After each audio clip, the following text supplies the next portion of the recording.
નમસ્કાર મિત્રો, વિડીયોમાં તમારું સ્વાગત છે। તો મિત્રો, અત્યારે હાલની ખૂબ જ મોટી અને દુઃખદ ખબર સામે આવી રહી છે। ત્યારે મિત્રો તમને જણાવી દઈએ કે કેન્દ્ર સરકાર આધાર કાર્ડના દુરુપયોગને રોકવા અને નાગરિકોની પ્રાઇવસી જાળવવા માટે ટૂંક સમયમાં એક મહત્વપૂર્ણ ફેરફાર કરવા જઈ રહી છે। જોકે મિત્રો, હવે હોટલ, ગેસ્ટ હાઉસ કે કોઈપણ ઇવેન્ટ આયોજકો ગ્રાહક પાસેથી આધાર કાર્ડની ફિઝિકલ ફોટોકોપી એટલે કે ઝેરોક્સ માગી શકશે નહીં। જી હા મિત્રો, તેના બદલે આધાર વેરિફિકેશન માટે અદ્યતન ડિજિટલ ટેકનોલોજીનો ઉપયોગ ફરજિયાત કરવામાં આવશે। તો સરકારના આ નિર્ણયથી ડેટા લીક થવાનું જોખમ ઘટશે અને આધાર કાર્ડની ગોપનીયતા વધુ મજબૂત બનશે। ત્યારે મિત્રો, સરકાર ટૂંક સમયમાં એક નવો નિયમ અમલમાં મૂકવાની તૈયારી કરી રહી છે, જે સામાન્ય જનતા માટે ખૂબ જ ફાયદાકારક સાબિત થશે।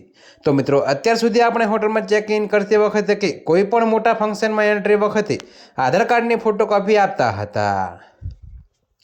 તો મિત્રો, તમને વધુમાં એ પણ જણાવી દઈએ કે જો કે મિત્રો, પરંતુ હવે આ પ્રથા બંધ થવા જઈ રહી છે। આધાર એક્ટ મુજબ કોઈની પણ આધાર ફોટોકોપી સંગ્રહિત કરવી એ કાયદાનું ઉલ્લંઘન છે।